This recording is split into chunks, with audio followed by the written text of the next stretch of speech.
தமிழகம் எங்கும் max gold cash for your gold. Max gold நீங்க தங்க மட்டும் இல்லைங்க, பிளாட்டினம், டைமண்ட், சில்வர், ரூபினி எதை வேணாலும் விற்கலாம். உங்களுக்கான பணம் ரொக்கமா கையிலயோ இல்லைன்னா பேங்க் அக்கௌண்ட்லயோ உடனடியாக செலுத்திடுவாங்க. மார்க்கெட் மதிப்பை விட ₹100 ஒரு கிராமுக்கு உங்களுக்கு கூடுதலாக கிடைக்கும். தமிழ்நாடு முழுக்க டோர் ஸ்டெப் சர்வீஸும் இவங்க ப்ரொவைட் பண்றாங்க. உங்களுக்கு கோல்ட விற்கணும்னு அதுக்கு ஒரே ஒரு பெஸ்ட் பிளேஸ் மேக்ஸ் கோல்டு தான். கால் 04445454545. வணக்கம்.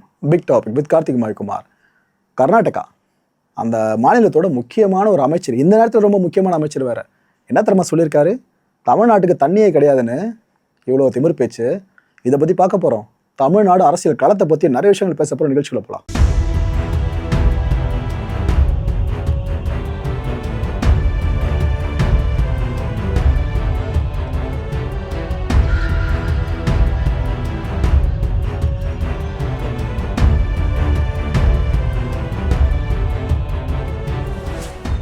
நம்ம எழும்பூரில் இருக்க குழந்தைகள் மருத்துவமனை இருக்குல்ல, இங்கே சிஎம் விஜய் அவர்கள் நேரில் வந்தவங்க அங்கே கள ஆய்வில் ஈடுபட்டுட்டு அங்கே இருக்க டாக்டர்ஸ் கிட்ட பல விஷயங்களை கேட்டு தெரிஞ்சுக்கிட்டு இருந்தாங்க. பரவாயில்ல, இந்த அளவுக்கு அடுத்தடுத்து ஒவ்வொரு இடமா டைரெக்டாக இன்ஸ்பெக்ட் பண்ண ஆரம்பிச்சிருக்காங்க சிஎம் அவர்கள்.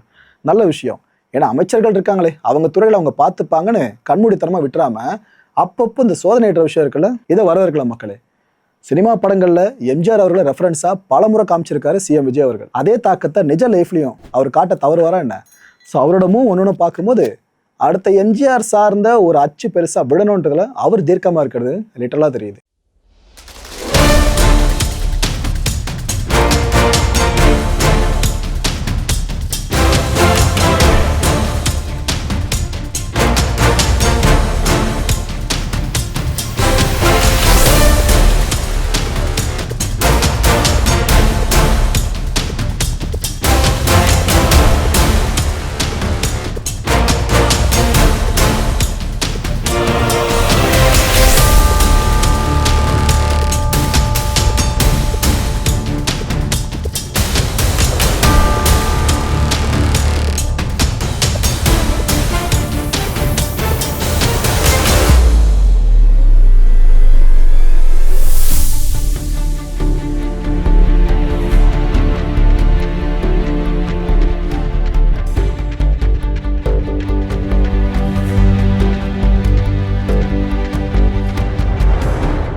நாளைக்கு ரொம்ப ரொம்ப முக்கியமான நாளுங்க தமிழக அரசியலில். பிகாஸ் கரூர் இன்சிடென்ட் நடந்துச்சுல்ல, அதுக்கப்புறம் விஜய் அவர்கள் அந்த ஸ்பாட்டுக்கு போகலை, சம்மந்தப்பட்டவங்களை பார்க்கல.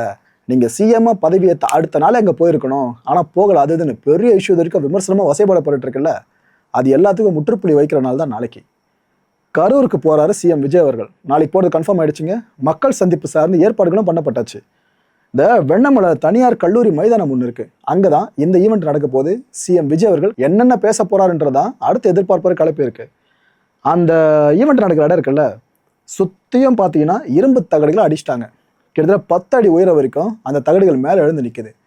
இந்த நேரத்தில் நிறைய பேரும் கிளம்பி அங்கே போவீங்க, இவரை பார்க்கணும் அப்படி இப்படின்னு சொல்லிட்டு. தயவு செஞ்சு அந்த உணர்ச்சிகளை கட்டுப்படுத்துங்கப்பா. ஏற்கனவே நீங்கள் பிரச்சார கூட்டங்களை பண்ண விஷயங்கள் இருக்குல்ல, அதுக்கே இவரால் பதில் சொல்லி மாள முடியல. ஊடகங்கள் அவ்வளோ விமர்சனங்களை பண்ணி ஒரு வழியாக்குனாங்க. இப்போ திரும்ப போட்டு நீங்கள் எதனா பண்ணி கீழே ஊந்து எதனா ஆச்சுன்னா அந்த பிளேம் அவங்க மேலே தான் விடும். அதனால் மைண்டில் வச்சுக்கோங்க. எதுக்கு சொல்கிறேன்னா, 5000 பேருக்கு மட்டும் தான் இங்கே அனுமதி கொடுத்துருக்காங்க. அதுதான் இந்த விஷயத்த இங்கே அழுத்தம் திருத்தமாக சொல்கிறேன். அண்ட் ஒரு கரூர் போகிற அதே நேரம் அந்த 41 குடும்பங்கள் இருக்குல்ல, அந்த 41 பேரோட குடும்பங்கள், அந்த குடும்பங்களை சேர்ந்த 32 பேருக்கு அரசு பணிக்கான பணி ஆணையை இவர் வழங்கலாம்னு தகவல் வெளியாக இருக்குது. எவ்வளோ பெரிய விஷயம் தெரியுதா மக்களே? 32 பேருக்கு அரசு பணி சார்ந்த பணி ஆணை வழங்குறதா சொல்லிட்டு தகவல் வெளியே வந்திருக்கு. ஆக்சுவலாக இந்த விஷயம் வெளியே வந்து எதிர்கட்சிகள் இன்னும் கடுப்பாயிட்டாங்க. ஏங்க, சிபிஐ விசாரணை போயிட்டு இருக்கு, நீங்கள் இது போலாம் இந்த நேரத்தில் இவங்களுக்கு இந்த ஆஃபர்லாம் கொடுக்குறீங்க அப்படின்னா அவங்க எப்படிங்க உங்களுக்கு எதிராக பேசுவாங்க? அப்போ நீங்கள் என்ன வழக்கோட விசாரணை திசை திருப்புறீங்களா? சிபிஐ விசாரணை திசை திருப்புறீங்களா அப்படின்லாம் கேட்க ஆரம்பிச்சிட்டாங்க. ஆக்சுவலாக இந்த விஷயம் சார்ந்து வழக்கு எடுத்துகிட்டு போகிறாங்க கோர்ட்டுக்கு. ஆனால் கோர்ட்ஸும் பார்த்தீங்கன்னா ஒன்று ஒன்றா மறுக்கிறது, அவசர வழக்கில் எடுத்துக்க முடியாதுங்க அப்படின்றாங்க. இது வரைக்கும் அவசர வழக்கை எடுத்துக்கொள்ளப்படலை அப்படின்னு என்ன அர்த்தம்? நாளைக்கு சிஎம் அவர்கள் கரூர் போகிறதும் மற்றபடி அவர் பிளானில் அவர் லிஸ்ட்டில் இருக்க எல்லா விஷயமும் செய்கிறது உறுதியாயிடுச்சு. அண்ட் இதே கரூர் பயணத்தை முன்னிட்டு இன்னொரு விஷயமா நடக்க போகுதுங்க. அதாவது 1700 கோடி ரூபாய் மதிப்பீட்டில் நான் லெதர் ஸ்லிப்பர்ஸ் இருக்குல்ல, இதை உற்பத்தி பண்ணுற ஒரு தனியார் ஆலை, இந்த ஆலைக்கான அடிக்கல் நாட்டு விழாவை சிஎம் அவர்கள் தலைமையிட்டு தான் பண்ணுறாங்க. என்ன ப்ரோ புரியலையே? என்ன சொந்தக்காரங்க சிஎம்க்கு அவங்களாம் இவர் எதுக்கு போயிட்டு இதெல்லாம் பண்ணணும், ப்ரைவேட் தானே அது அப்படின்னு கேட்டிங்கன்னா ஒரு காரணம் இருக்குங்க. ஏன்னா இந்த ஃபேக்ட்ரி மட்டும் அங்கே பிளேஸ் ஆகுதுன்ற பட்சத்தில் 13,500 பேருக்கு வேலை வாய்ப்பு கிடைக்கும். ஸோ இந்த ஒரு விஷயத்தை கருத்தில் கொண்டு தான் சிஎம் அவர்களே அடிக்கல் நாட்டு விழாவில் கலந்துக்கிறாங்க.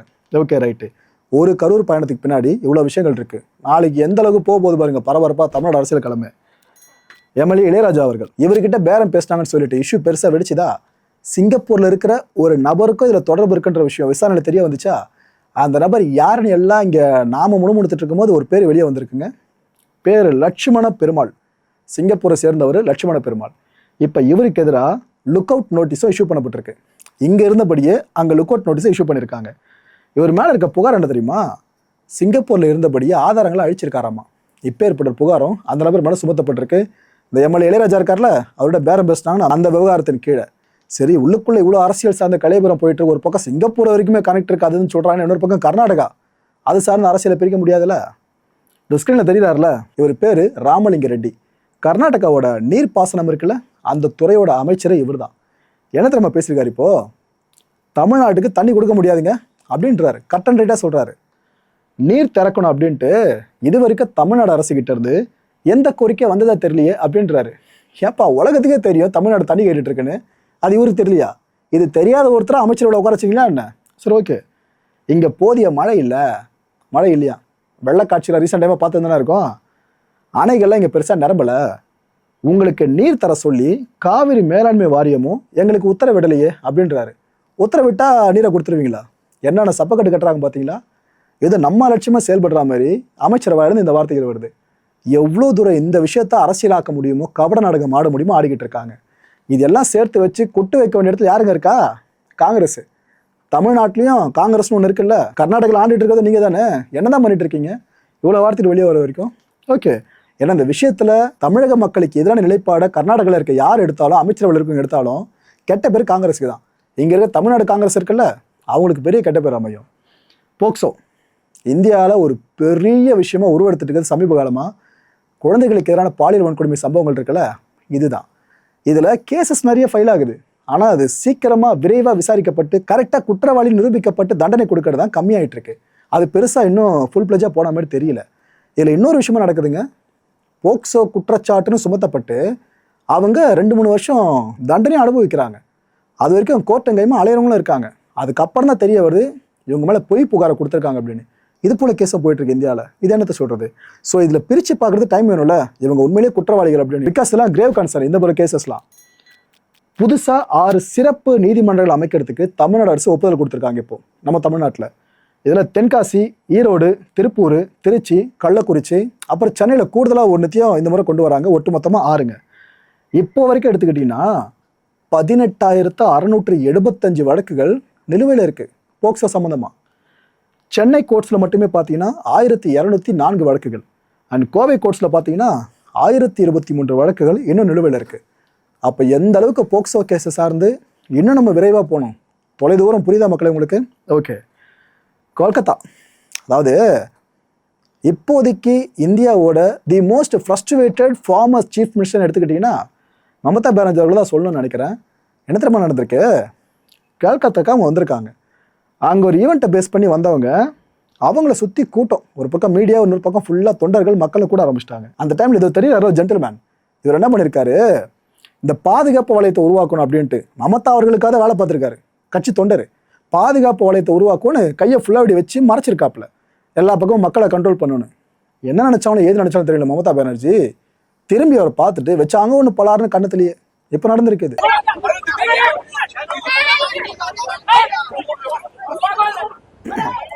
அரசியல் நாம் தூரமாக இருந்து பார்க்குற வரைக்கும் எப்போவுமே ஒரு பொழுதுபோக்காக இருக்கும்ல, நல்ல ஒரு என்டர்டெயின்மெண்ட்டாக போகும் பார்த்தீங்களா? இப்போ தான் இந்தியா முழுக்க போயிட்டு இருக்க மாதிரி இருக்குது. சரி, அந்த பக்கம் இதுவா? அடுத்து மகாராஷ்டிரா பக்கம் வாங்க. அங்கே வெள்ளப்பெருக்கு ஏற்பட்டு அது சார்ந்து நிறைய காட்சிகளை நீங்களே பார்த்துருப்பீங்க நம்ம சேனலில். அங்கே ஒரு ஆற்றுல வெள்ள நீர் அடிச்சுட்டு போகும்போது கூடவே சிலிண்டர்ஸ், அவ்வளோ சிலிண்டர்ஸ் அடிச்சுட்டு போயிருக்கு. அங்கே ஏஜென்சிஸ் இருக்கும்ல, அங்கே வெள்ள நீர் பூந்துருக்கும்ல, அதோட வெளிப்பாடு தான் இது. இதை பார்க்குறப்ப நமக்கு வயிற்றுச்சல் வருதுல, ஏன்பா இங்கே 6 சிலிண்டர்ஸ் எப்போ கிடைக்கும்னு தெரியல, ஆனால் அங்கே வெள்ளத்தில் சிலிண்டர் போயிட்டு இருக்குன்னு பல பேர் அந்த வீடியோ பார்த்து ஆதங்கப்படுவீங்க. बघू शकता तुम्ही किती म्हणजे काका ही कोणती कंपनी आहे? HPCL कंपनी आहे का तुम्ही बोलू शकता यामध्ये हे बघा. पण यामध्ये आता किती लॉस झाला रे बाटले कुठे जातील काय जातील मग 5,000 एमटी सिलेंडर जाणं हे काय खाऊ गोष्ट नाहीये तुम्ही बघू शकता गाईज अजून तिकडे चालूच आहे म्हणजे कंटिन्यू येतच आहेत म्हणजे या पावसामुळे किती लॉस झालाय आणि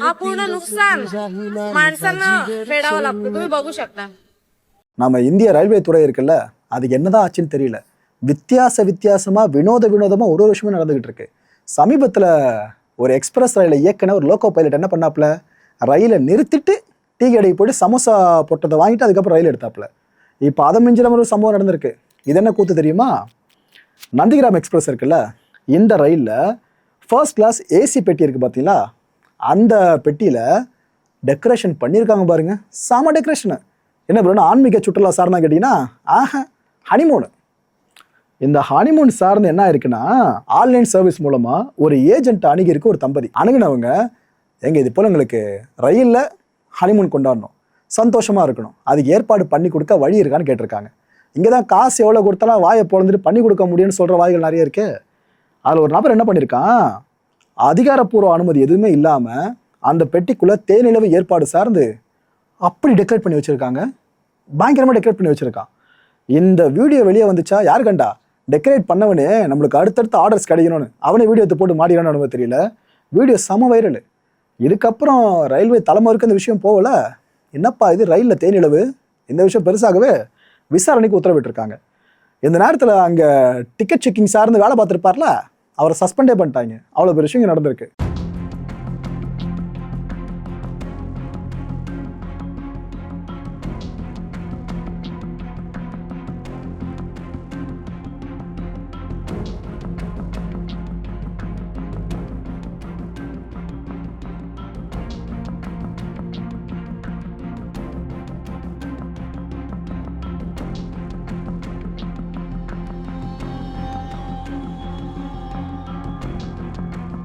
மக்களை இந்த கான்டென்ட்டை பொறுத்தவரை மனசு ஒரு வினா இருக்க முடிஞ்சதுக்கான பதில்களை கீழே கமெண்ட் செக்ஷனில் கமெண்ட் லீவ் பண்ணுங்க மற்ற மாநில அரசியல் இருக்குல்ல இந்தியாவில் இருக்க மற்ற மாநிலங்கள் நடந்துட்டு இருக்க அரசியல் இதிலிருந்து தமிழ்நாட்டோட அரசியல் எந்த வகையில் வேறுபட்டு நிற்குதுன்னு நினைக்கிறீங்க அது பாசிட்டிவான வேவில் தான் இருக்கா இல்லை நெகட்டிவான வேலை இருக்கா அடுத்த நிகழ்ச்சி சந்திக்கலாம் நன்றி வணக்கம் தமிழகம் எங்கும் max gold cash for your gold max gold நீங்க தங்க மட்டும் இல்லைங்க பிளாட்டினம் டைமண்ட் சில்வர் ரூபினி எதை வேணாலும் விற்கலாம் உங்களுக்கான பணம் ரொக்கமா கையிலயோ இல்லைன்னா பேங்க் அக்கௌண்ட்லயோ உடனடியாக செலுத்திடுவாங்க மார்க்கெட் மதிப்பை விட 100 ரூபாய் ஒரு கிராமுக்கு உங்களுக்கு கூடுதலாக கிடைக்கும் தமிழ்நாடு முழுக்க டோர் ஸ்டெப் சர்வீஸும் இவங்க ப்ரொவைட் பண்றாங்க உங்களுக்கு கோல்டை விற்கணும்னு அதுக்கு ஒரே ஒரு பெஸ்ட் பிளேஸ் மேக்ஸ் கோல்டு தான் கால் 04445454545 என் அன்பார்ந்த மாயம் ஸ்டுடியோஸ் நேயர்களே மாயம் பக்தின்னு ஆன்மீகத்துக்காக பிரத்யேகமா ஒரு சேனலை கொண்டு வந்திருக்கோம் மறக்காம சப்ஸ்கிரைப் பண்ணி அந்த சேனலுக்கு உங்களோட ஆதரவை மனப்பூர்வமா தெரிவிங்க வணக்கம் மாயம் ஸ்டுடியோஸ் நண்பர்களே மாயம் ட்ரெண்ட்ஸ் அப்படின்ற ஒரு புதிய ஃபேஸ்புக் பேஜை ஓப்பன் பண்ணியிருக்கோம் நீங்கள் யூடியூப்ல பார்த்துட்டு இருக்கீங்களா நம்மளோட கான்டென்ட்ஸ்லாம் இதெல்லாம் விட ஒரு படி மேலே ரொம்ப கிறிஸ்பாகவும் ரொம்ப சூப்பராகவும் நிறைய கான்டென்ட்ஸ் உங்களுக்கு இந்த பேஜில் காத்துட்டு இருக்குங்க ஸோ உடனடியாக ஃபேஸ்புக் பிளாட்ஃபார்ம் போங்க